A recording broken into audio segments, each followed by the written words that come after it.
Okay, we are live again, and now hopefully we worked out the technical difficulties, and Sage will be joining us any moment. Sage, are you out there, man? Sage?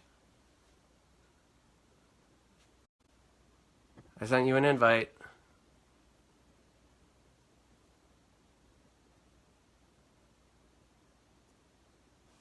Sage? This is not as easy as it seemed in the commercial, apparently. I'm sorry that you guys are tuning in to just watch me wait for Sage, and that it's blowing up your notifications. Sage, come on, man. Yes, I want him to. It says inviting. Is it gonna work? Sage! I'm here.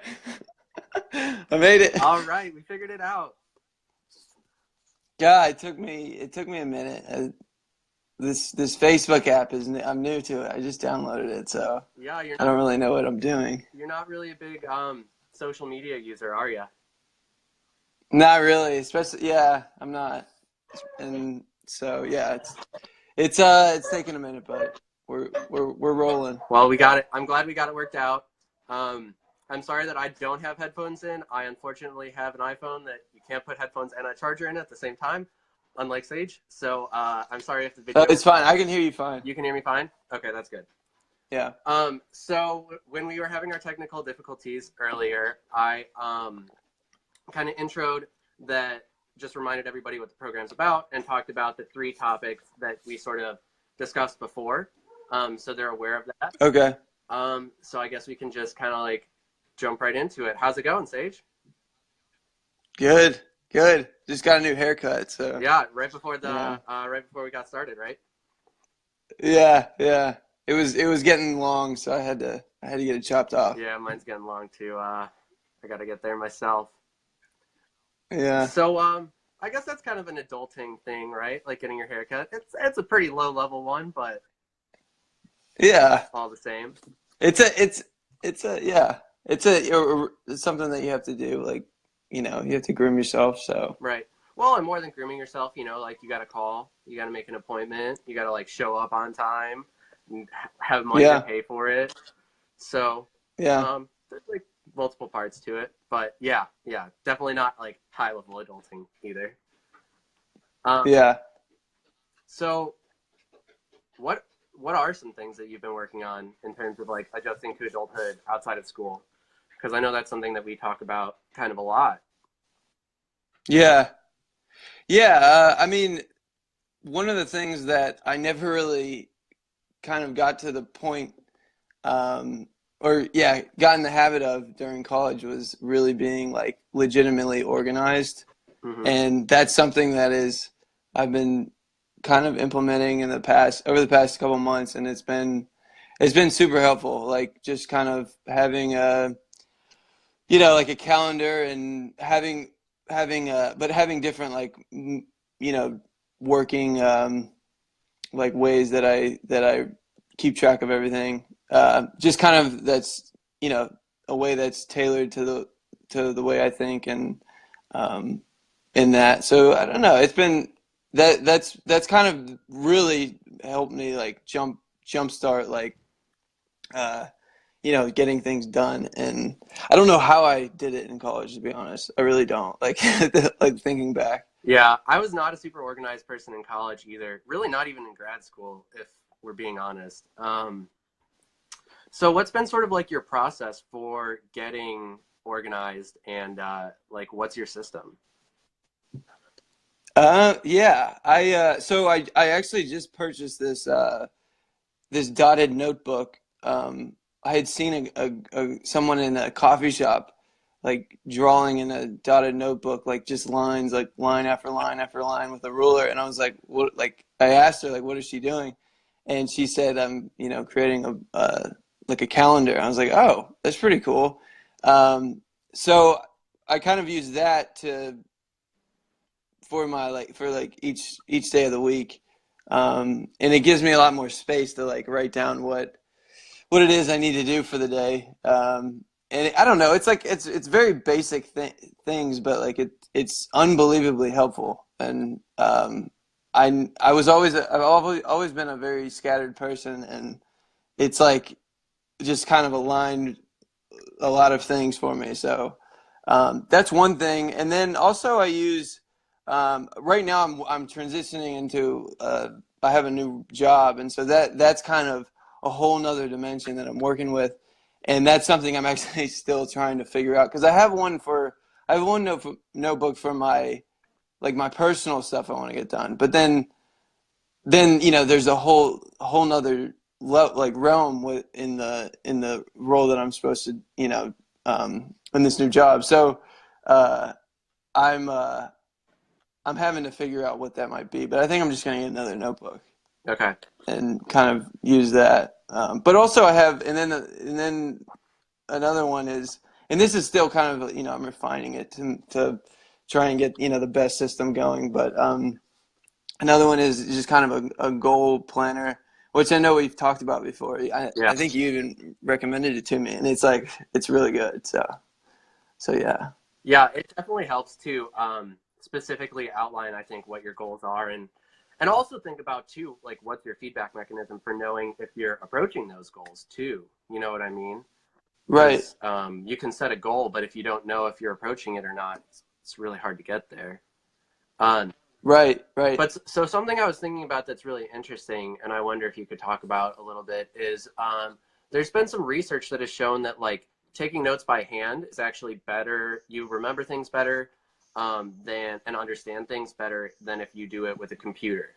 And I was thinking, because you mentioned that you do it in like notebooks on paper, have you tried the computer, and do you find that it's more helpful to do it on paper, or is that something you've experimented with at all? Yeah, I have. I think that for me, the computers are like, it's good because it's kind of like, especially if you're working in I think, what is it, Google Calendar. It like it like is seamless across devices, which is nice. There's something about writing, like having the notebook and writing it down, that like feels more satisfying when I like get something done, I guess. But no, I mean, I use my computer for like personal finance, and even I've started journaling on my computer, because I don't know, you can type faster than writing by hand. It feels better, and so I do use the computer mainly for that. I used to journal just by hand, but it got to the point where I couldn't read my handwriting, and then I also couldn't like get the thoughts out quick enough. So it felt easier to use the computer, is like to get all the thoughts out. But also, like, the downside about doing it on journaling on the computer is that like there's something about having like a physical copy of it that is really nice. So I've thought about like printing them out, like each like journal entry that I do, I guess, because I just do it in like a Word document. But I think that's something that I might do. But other than that, because it's digital, and there's something that's like, I just want to like touch something, you know what I mean? Yeah, I think that there's definitely something to that. I actually just recently was listening to I forget what podcast it was, but the person that was on it said that like it's a really large number of college students are actually opting for physical textbooks rather than digital textbooks, even despite the fact that digital textbooks are often cheaper. So I think like when you get college students to pay extra for something, it's probably a good indicator that there's something there, I would say. Yeah, for sure. Yeah. So yeah, I definitely think there's something to that. So I guess that's something that's kind of nuanced that we maybe could talk about. Like, what things do you think are best to do on paper, and what things can you delegate to like more digital organization systems? Yeah. I mean, I think as far as paper goes, I think the efficiency of it is not as good, obviously, as maybe something like using the computer. But like, as far as as far as like the satisfaction in maybe like in taking like a to-do list and getting like and going through it and getting things done, I think paper for me works better. Mm-hmm. If Yeah, I at would least agree. I definitely it get just more of feels an better. from just scratching that out. Yeah, no, exactly. Yeah, it might be something like that, you know, because like, but I also use an app called Evernote, and it's very useful for like I'm studying programming right now, and I use that to like type notes. So like I have like a textbook that I study from, and so like instead of like just highlighting like something that um, I think is important, I'll instead like type it out on like a note, and I'll have it like sectioned off, and you know, just very organized, and like basically translating the book into how I understand it, Like essentially. putting it in your So own that words. in that, yeah, exactly, yeah, like taking a paragraph and like refining it down to how I understand it, and writing it on the computer. I just do it on the computer because it's quicker. I guess I could write in it by hand, but then again, I wouldn't be able to read it again. So I think I think it's important to at least be to have it be legible. So Yeah. And the fact so that you yeah, can do it that I across. use the. Sorry. Oh, sorry, what was it? Across. Yeah, it sounds like your Wi-Fi is a little like iffy right now. Or Oh, maybe really? I Shit. don't know. Okay. Um. Oh, Bucky Can you said hear he me? uses Evernote too. Huh. Can you see those comments? Oh, it's great, Bucky. Yeah. It's amazing. Yeah. Um. So yeah. So what do you think is sort of like the defining feature, as far as you can tell, between like when to use something digital versus something paper? Like, how do you know? How do you make the decision whether to take paper notes or digital notes on something, or use like a tool of whatever, organization, whatever? Right.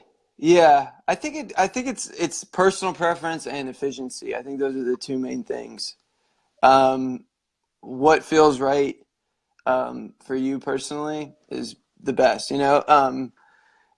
But I mean, I know we've talked about like study habits and like how you process information and retain information, and it has to do with reading something and um, understanding it yourself, or like I know we talk like you either articulate it to someone else or you write, like and when it comes to a solitary activity, I think that's when you write because you have no one else in front of you, around you, especially when you're studying. So I think that, as far as that goes, I think the medium is just a matter of personal preference and efficiency, really. Of course, computers are like extremely efficient. So, and like it's you can do more with the notes or journals or what have you when it's on a digital format because that's you can copy and paste it anywhere or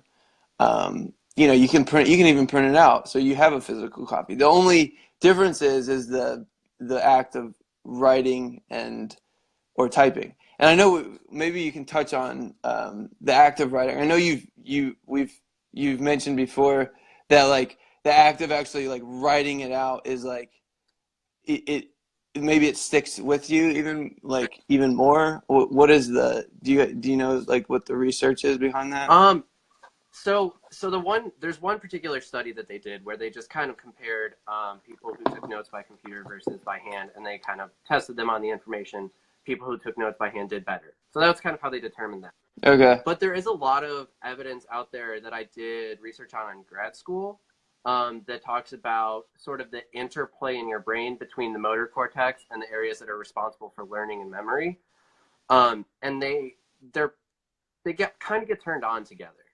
So like if you have someone talking to you, giving you a lecture, and you only can see their face, so let me tell you a study. So one study they did is they had students who speak Spanish, and they showed them a video of a teacher explaining a math concept that they didn't understand in English. And there were two conditions. In one study, they just saw the professor's face or the teacher's face. In the other study, they saw the teacher's face and hands. The Okay. kids who saw the teacher's hands, despite not knowing the language, learned the concept twice as well as the control group who didn't see the hands. Huh. So Okay. and then we also know there are mirror neurons. So when you see somebody doing something, it actually produces a similar activation pattern in your brain. And then also they've done studies where they've looked at having people do gestures and explain things like kind of as they're learning them, explain them to other people. And if they have them just arbitrarily move their hands around, it improves learning a little bit. If they have them do related gestures, like semantically related gestures that kind of confer the meaning of the word along with saying it, it actually improves their learning and memory of that concept. So when it comes to the taking notes versus computer, on that paper versus computer, I think it really has to do with the amount of time that you spend engaging in motor activation. I think it helps. It allows your brain more time to encode it, and it spends longer processing the information. So it kind of like goes deeper, I guess. Is my understanding. I can totally see that. What was it? That's my understanding. I mean, I'm not an expert. Oh, gotcha. Yeah. No, I mean, I think it makes sense though, because, I mean, for instance, like whenever I'm studying, I can look at the words on the page and type, not even looking at the screen, right? Like, so in that way, it's like, it's much more habitual than if I were to take my, I have to take my eyes off of the book in order to write it down, right? So that I can see, yeah, that's really interesting. Yeah, well, and that's an interesting point that you make too, that you have to look at it rather than that you can type without looking at it. That might be a part of it too, because you're getting that visual feedback then, as well as the tactile feedback. Right. So, I mean, there could be right. multiple avenues that it works for sure. Yeah. Well, maybe we should step back with the hand gesture thing, Yeah, we can understand each other a little better.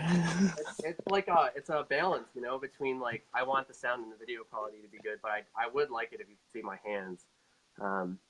Once I get some money, I can. Also, it feels like that. But you what? Hopefully, I'll be able to upgrade the equipment one day. But oh yeah, right. Yeah, you got to get the nice podcast mics, that like hang down. Yeah, or just plug. Even those, yeah, right. Right.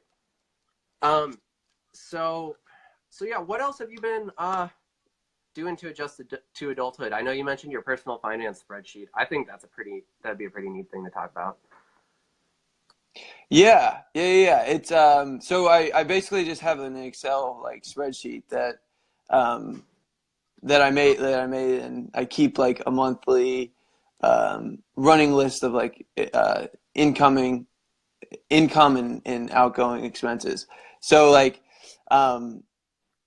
so yeah, I'll just track everything so that I see like how much is coming in and how much is going out. It was something that I'm sure there are apps out there that like you can download to do the same thing, but I think that again it goes back to the personal preferences. It's like it's fun because I can control it, and I can make it look like what I like, figure out like what it is I'm really looking for in like just tracking the expenses. So like for instance, I'll have like an income like on one full sheet is like 1 month, and then I'll have income and outcome, and then track each of those, and I'll have a running total of my like how much, since I work for tips. A lot of times I have to deposit the money, after like several weeks of having it not be in my bank account. So one of the things that was difficult was like I could check my bank balance, but it wasn't like accurate on like how much money I actually had. So I basically like that was one of the main problems that I had. So that this has solved that. And then also I just kind of want to like get an idea of like where the money's going and like what it's going towards.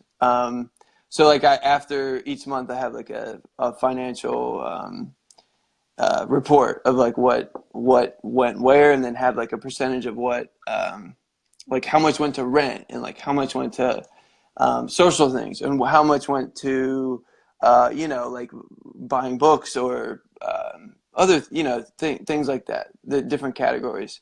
And it just, I don't know, it's something that, you know, it encourages me to maybe spend less, and then also it's fun to just, you know, keep track of, and of course it'll be good data as I get older, so I can look back and see, you know, how much I'm spending and whatnot. Yeah, that would be really cool data to look at, like, across time. That would be really, really interesting. I have two questions. Right. I mean, like it. About the spreadsheet.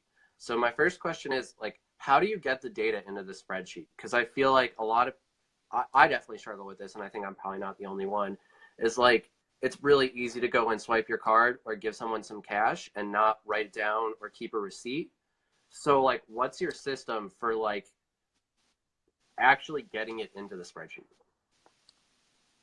Yeah, I mean, just kind of just paying attention to what I'm spending, and really, I mean, yeah, I guess keeping receipts, or I'll just, you know, since I have it on my computer, it's like if I'm gonna be out for a while, then I'll just keep the receipt. But if I'm gonna be home in like an hour or so, I'll just kind of remember what I had spent that day, and then at the end of each day, I'll just input it into the spreadsheet.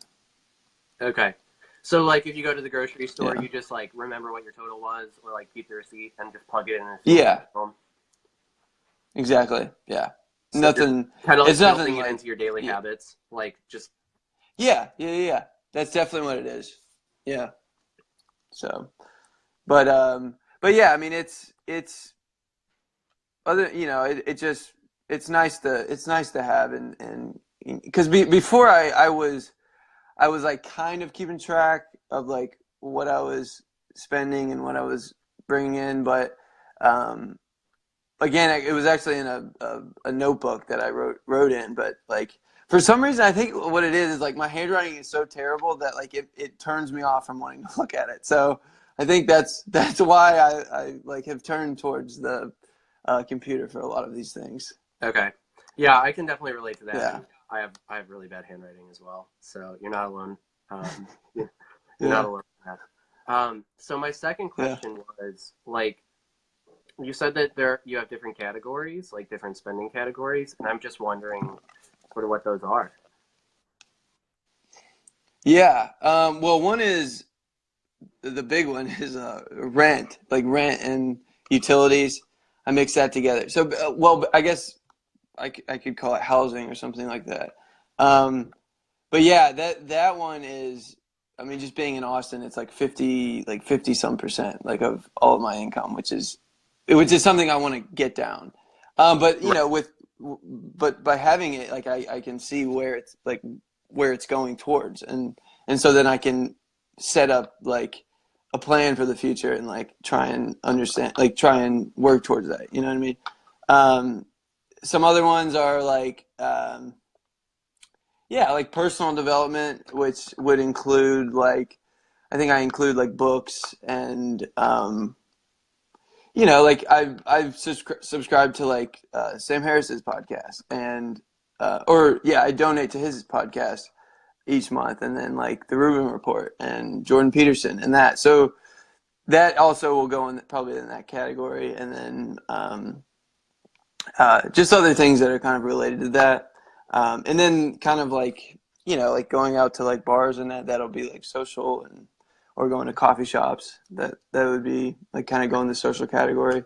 It just helps like to track like what is being spent on, and like what, you know, and then of course how much like I have to, like, maybe there's another one that's like savings and like that I could devote to, I don't know, investments or something like that.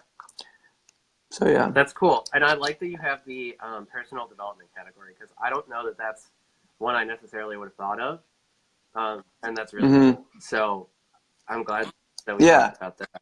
Well, yeah. I mean, and there's the one thing is like, because I just buy a lot of books, and it was like, where should I put this? Entertainment, or you know what I mean? Right.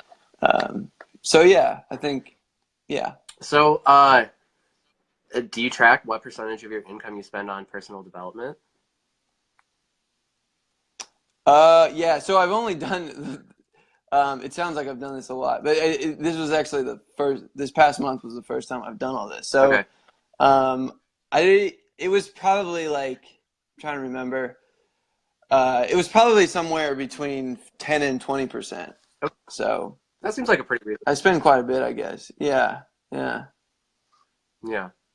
But yeah, I mean, it's, and then, yeah, one of the things other thing I'm trying to boost is the social one. I want to start going out more because I live so close to Austin. I just need to take advantage of it while I can, you know. Yeah, and I think it's really important to belong to a community and be involved in a community too, you know. And yeah, you kind of are with your job, I think, working for the Austin Film Festival, which is pretty cool.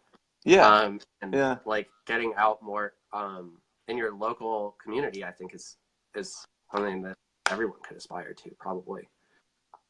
Like knowing your neighbors. I mean, yeah, but right, yeah, yeah. It is kind of like that. I mean, just kind of, you know, wanting to, you know, meet new people and have new experiences. So yeah, it is important. Definitely. Yeah. Another thing I think that we would both agree is important is self-expression. And I know that's one of the things we wanted to talk about, and we kind of have touched on it already with the writing. But why do you think self-expression is so important? I think it's something that is, I think it's necessary because there's, I don't know, at least for me, there's a part of me that like has ideas and has, you know, creative ambitions. I guess they're not ambitions. They're just kind of creative ideas that I just kind of want to flesh out. And I think it's important to try and get those out. Otherwise, they kind of just fester and die. So I think that might be the core of it, is like just having a drive to get something like out into the world. And even though I haven't like published anything or like I don't have like a blog or anything like that. So it's for like at this point it's just like personal, like it's a personal thing, you know. It's and I think that's the most valuable way to do it, because it's something that, you know, I think as soon as you try and produce something that is with the intent of having people like it and you know, basically like wanting attention because of it, I think that there's something that's not as authentic that like bleeds in when you start to do that. So I think having it as like a personal thing is probably, at least at this point for me, is like, it's really good. It helps with like I said, getting like whatever it is inside me out. Right. So like what do you mean? Like how does getting what's inside of you out help? I mean, I think it's just, you know, I mean, it's ideas, it's emotions, it's you know, it's like, you know, personal struggles or weaknesses or you know, different like, I think at this point it's been like, for me it's been a lot of reflection type writing. I've kind of strayed away from like the creative like storytelling type writing that I was doing a lot in college, and it's helped to be more. It's helped me to understand myself a lot better, because I think what I was doing with the creative stuff, I think it was the same thing, but there was a barrier between like what I was. There was a barrier between the characters I was creating and like my personal qualities or characteristics.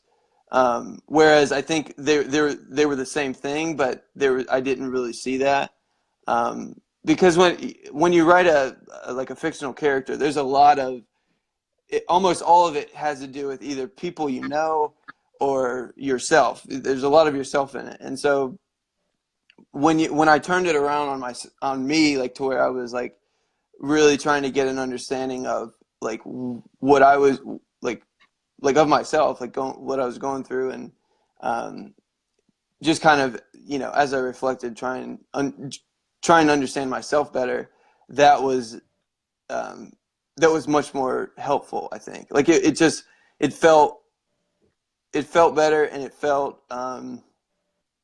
like it was actually accomplishing something. Because when I was writing for like the fiction stuff, it was more to, you know, to try and sell or to try and publish, and that's kind of where I realized that like that want of attention was really bleeding into the work itself, which I think is just not a healthy way to go about doing it. Right. It kind of is. It's a little less truthful because you're trying to make it appealing, maybe. Right. Yeah.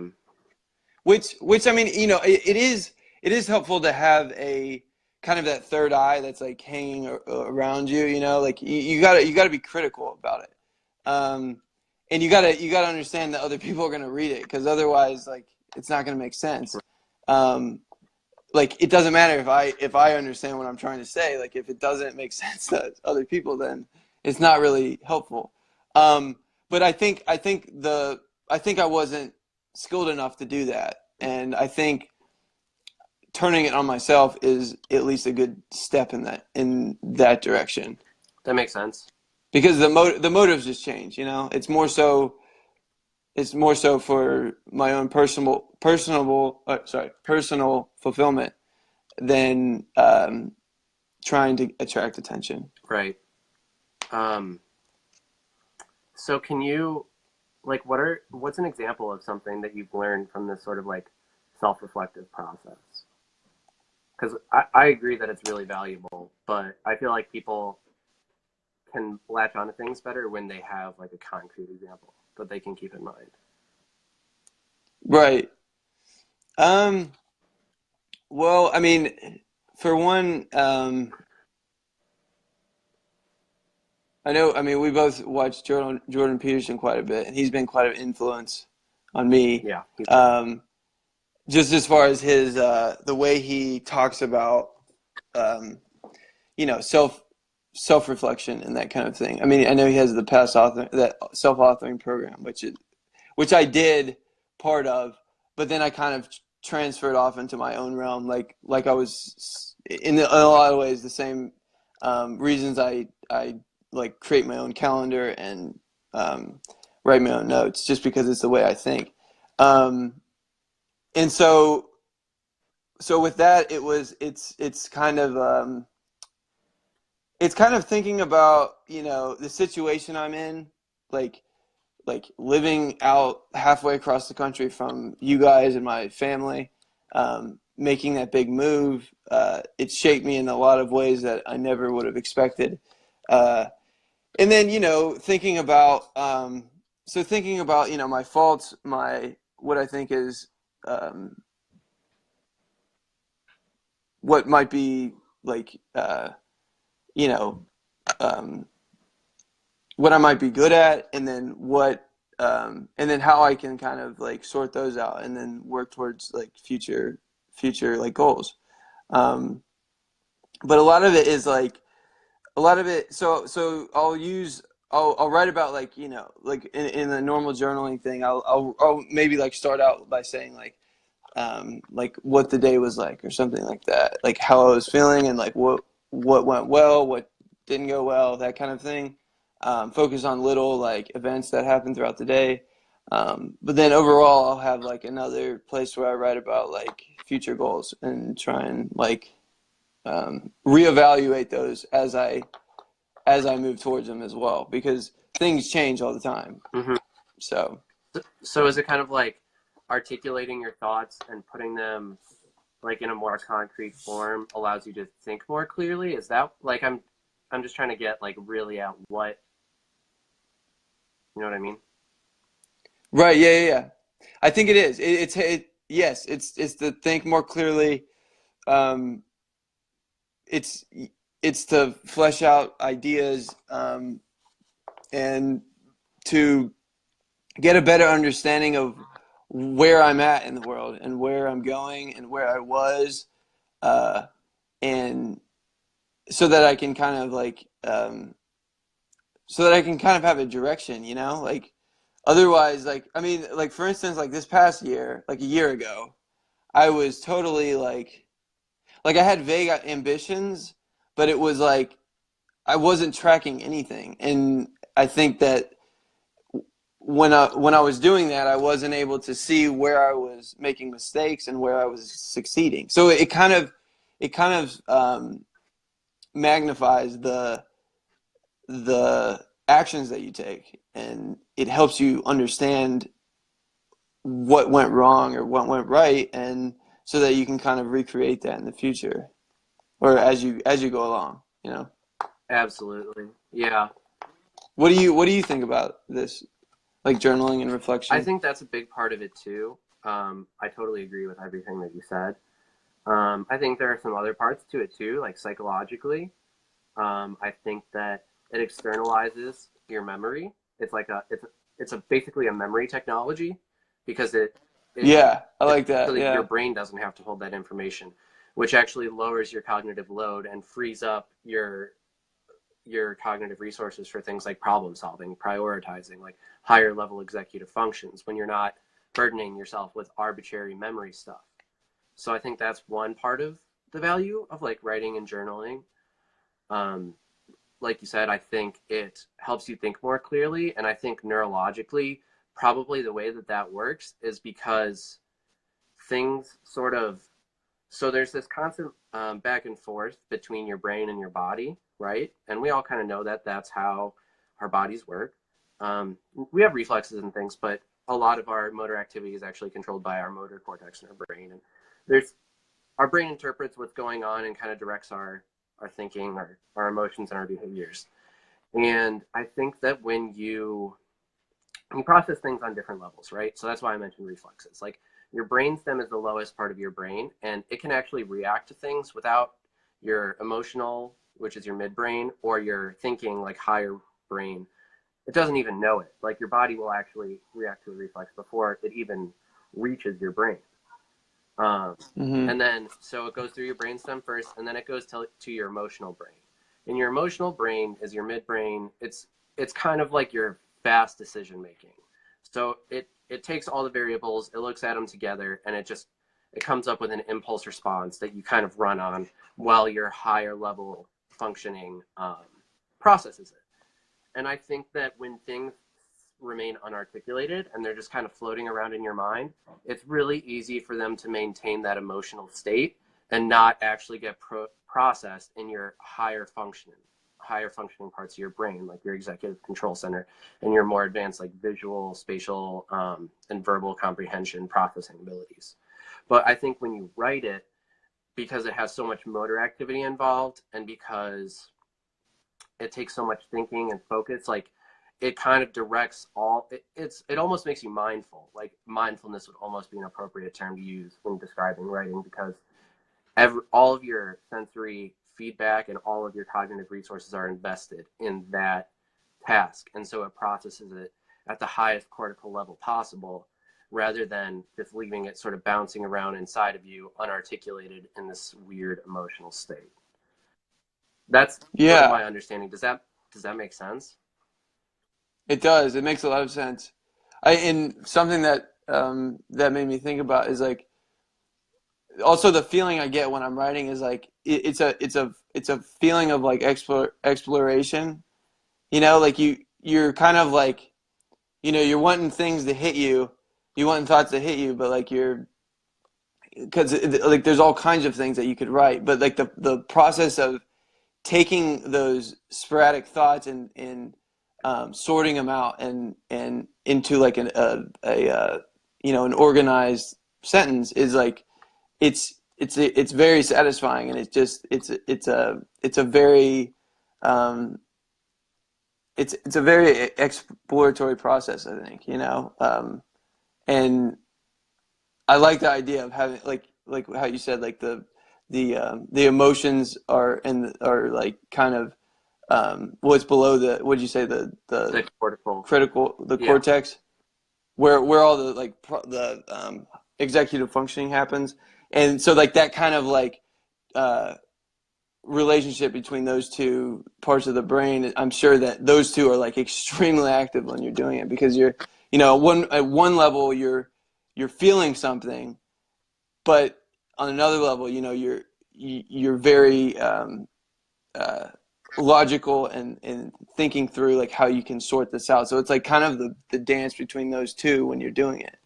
And that's really like I think for me, the joy of trying to, like reflect and just creating anything, I think that's kind of what it is. Yeah. Something, just the way that you said it just now, it actually kind of made me think about it in a new way. I think are you familiar with the terms bottom up and top down? Like this, like, is it in the psychological world?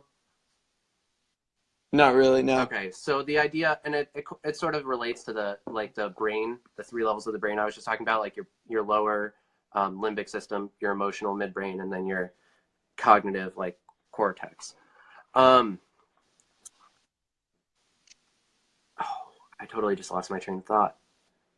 Oh, so bottom up is literally what would come through from your senses, right? And that's like when you get when you practice things behaviorally, like you try doing a new habit and you do it multiple times, that's sort of like bottom up learning, because you're like learning it through your limbic system, like you're actually physically doing it, and it's filtering up into your higher brain.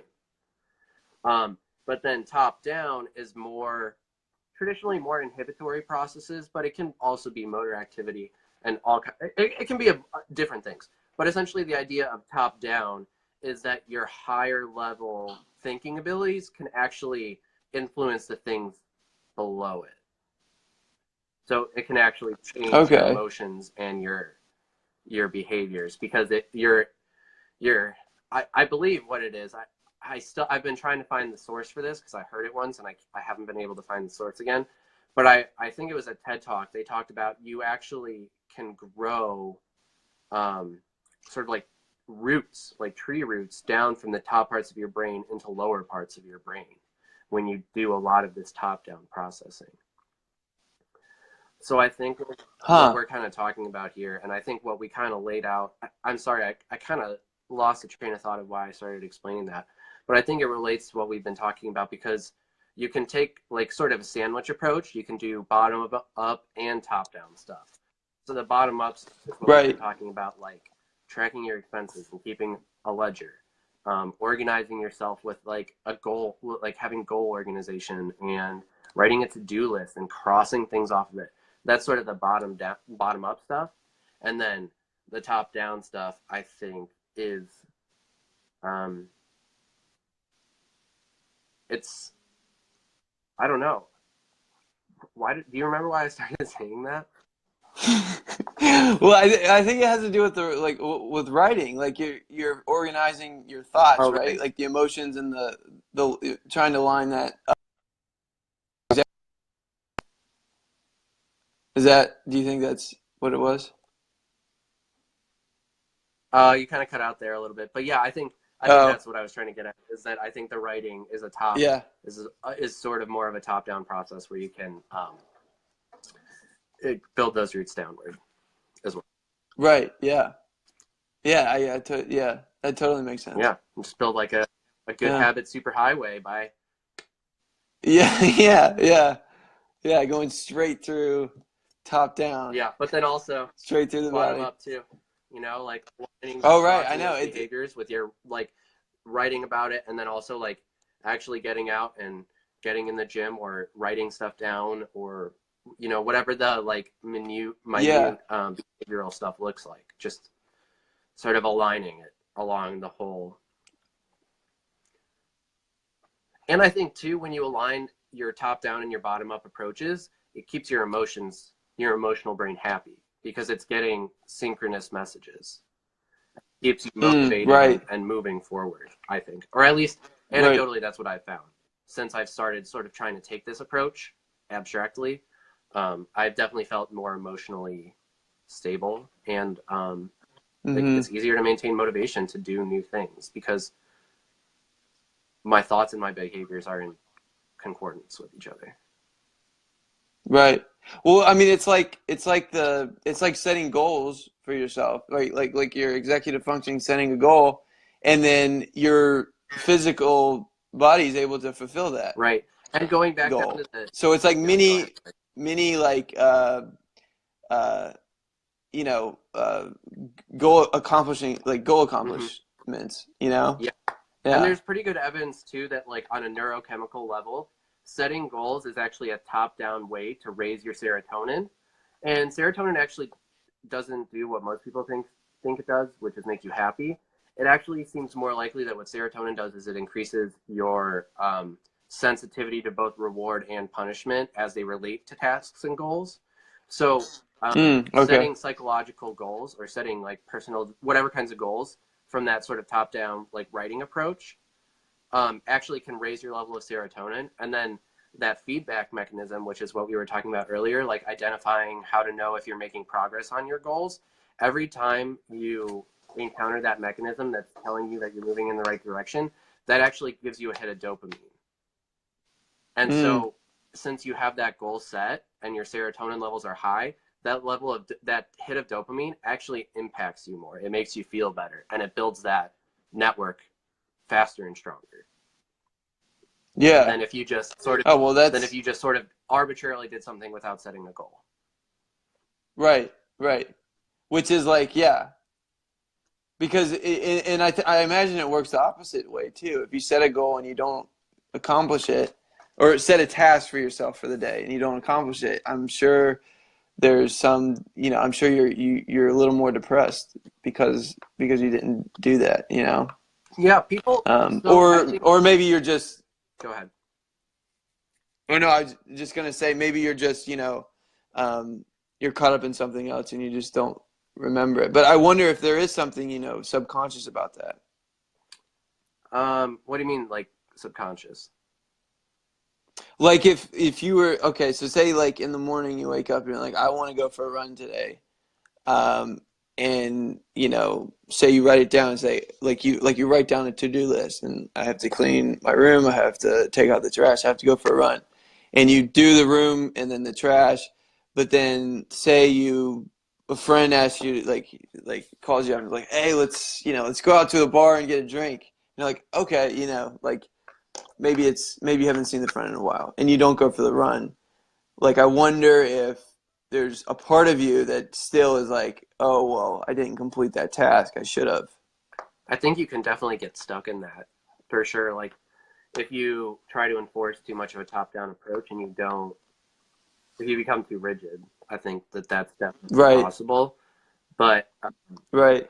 And I think it's something that's hard too, because when you have to be kind of hard on yourself to develop executive functioning skills. You have to be willing to say, like, I didn't do that well. I need to do that better. But at the same time,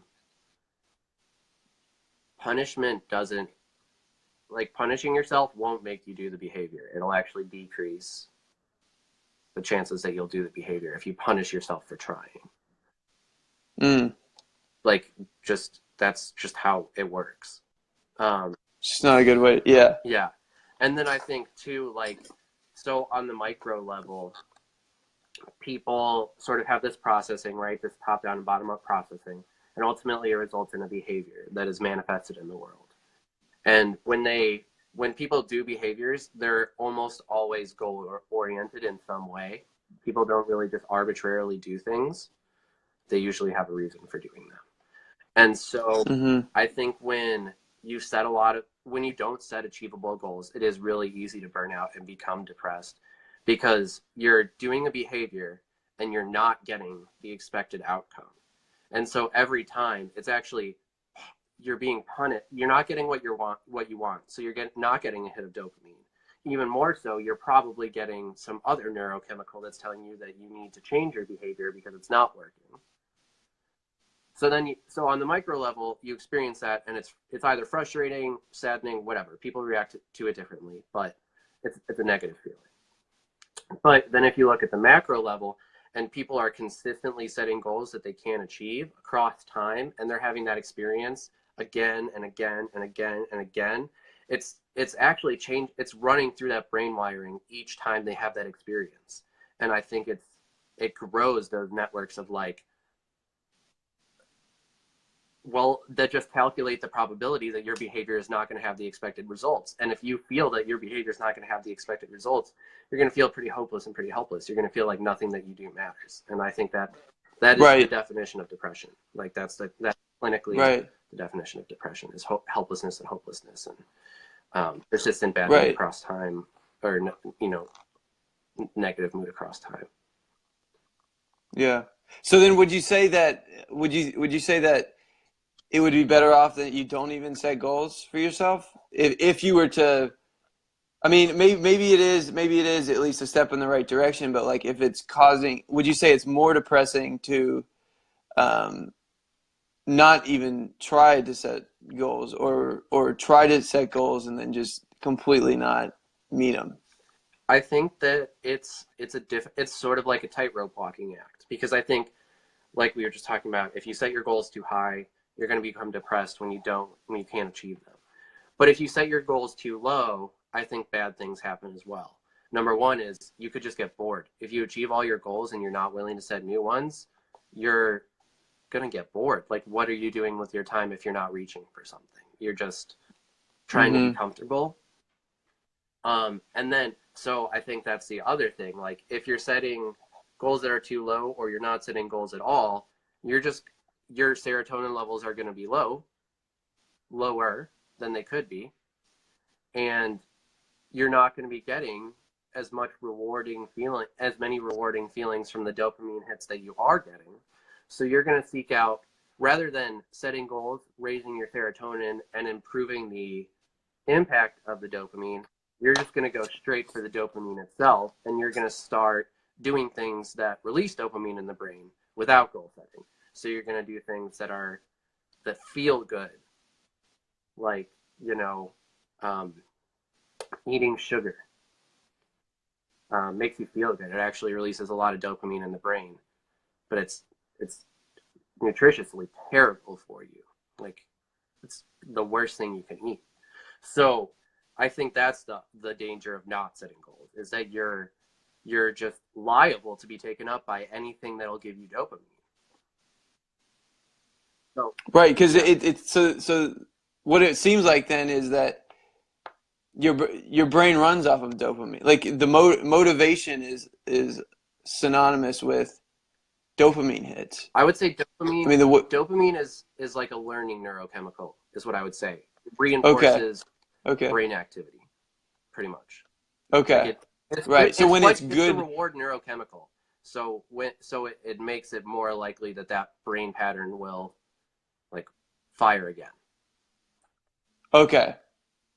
So then that's why that makes sense. So then that's why you would want to align good habits to where you're able to get those dopamine hits when you accomplish something like that. So like maybe let's say you clean your room, you take out the trash and you run, and then after that you go, of course you have a runner's high after that, but then also you maybe have a beer or something, and then that's like an extra reward, right? When you say it could be.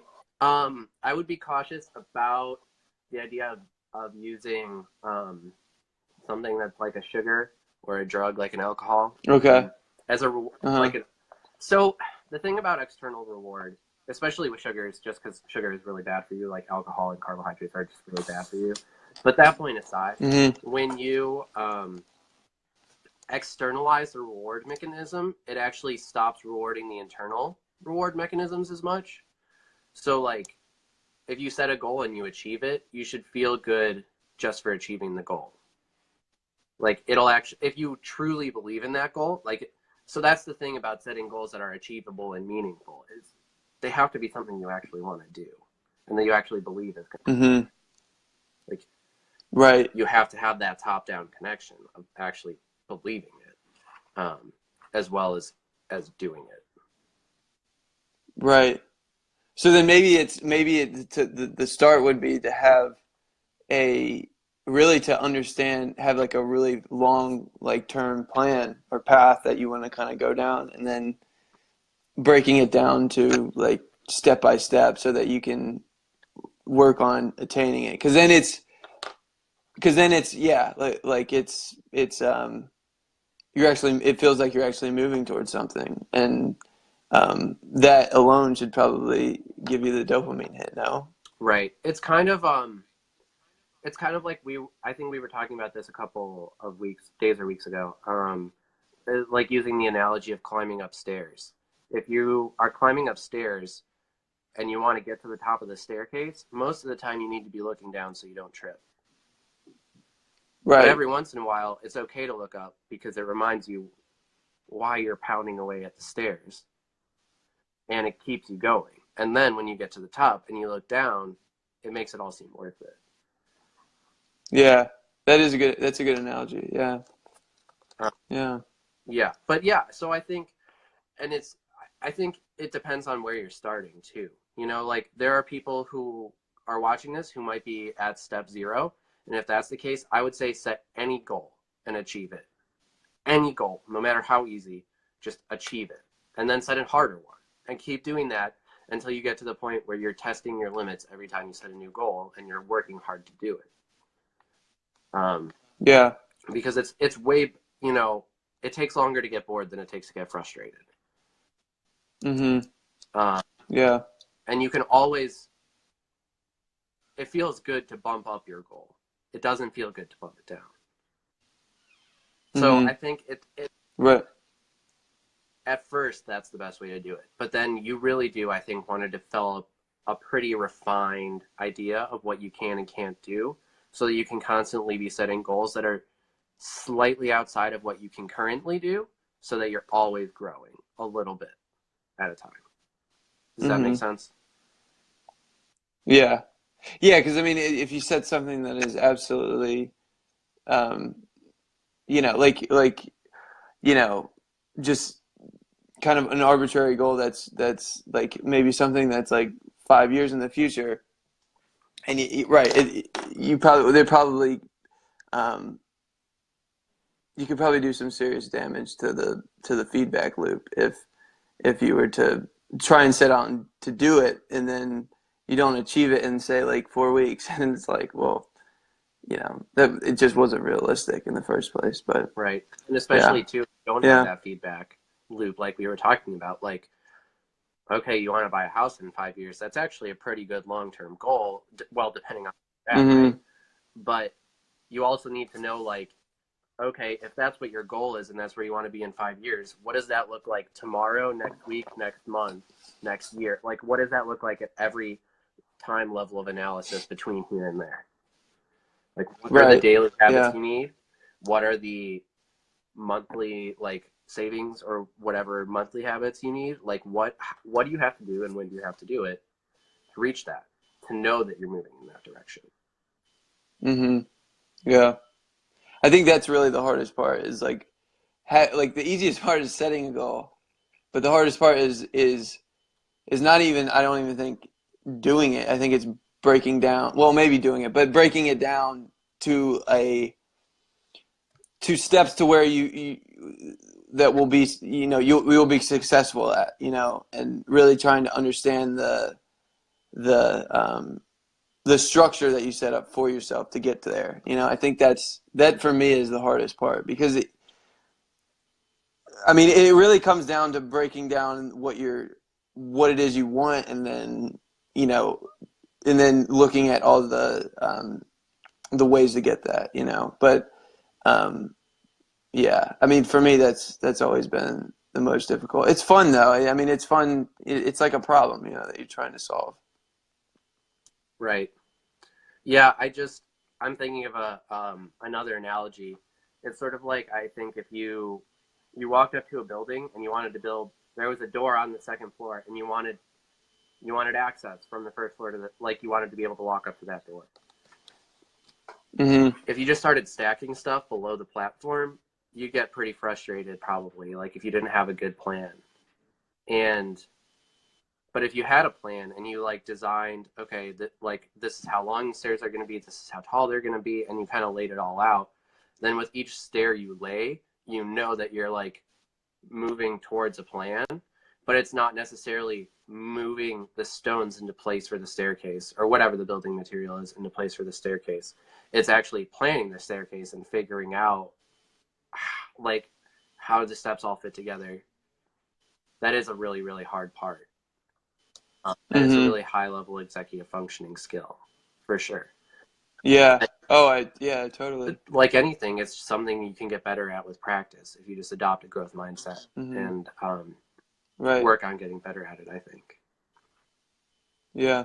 And that's, I think, a lot of what we talked about up until this point helps with developing that, like writing, being really, mindful of whether you're writing it or using a computer or whatever, just being mindful of what you're doing and why you're doing it and setting goals and seeing moving towards them. Yeah. So yeah. So we're go ahead. We're coming up on an hour now. So I don't want to make this too long, but sort of in conclusion, I'm going to ask you the same question I asked Will at the end of episode 1. If you could come up with 3 one-sentence tips, tricks of the trade for people out there to take control of their physical and mental health and or build a community of people around them with that same goal, what would your 3 pieces of advice be? The first one would be create a calendar and follow it. Include the to-do list within the calendar, or that kind of essentially build a system to where you're able to track what you're doing. The second would be reflection. Writing just getting stuff out of your brain space onto something, paper or a computer screen or something like that. And then the third one would be just kind of maintaining that, like just sticking to the plan, and knowing that is like pointing you in a good direction, and you're moving. And I think for me it's been satisfying just gathering everything and focusing towards something, and like actually taking action towards doing the the steps I need to in order to like reach goals. So yeah.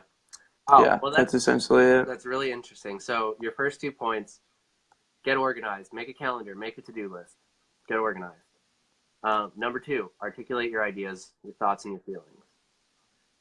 And then number 3, which we heard actually at the end of episode 1 from Will as well, is have a plan and have faith that the plan will work. I have a feeling that might be a theme in this podcast, the fact that both of the first 2 guests said that as one of their pointers. So thanks, Sage, for coming on. It's been really a pleasure to have you as a guest. Well, thanks for having me. Do you have anything you want to say to the people before we leave? I have one thing to say to you for the people before we leave, and it's okay. You should start a blog, man. You mentioned it earlier, and I think you should start a blog. You should absolutely do it. And I think the number of hearts and likes floating across the screen right now tell me that people think that too. So look at all those. Yeah, man, it's blown up. So you got to start a blog. Oh yeah, it's like a fireworks show. Yeah. So start a blog, Sage. But what do you want to say to the people? Just stick to it. Like just roll every day. And know that you're moving towards something. I guess it's just that's essentially it. All right. Well, thanks everybody. We love you. We'll see you later. Thanks for tuning in.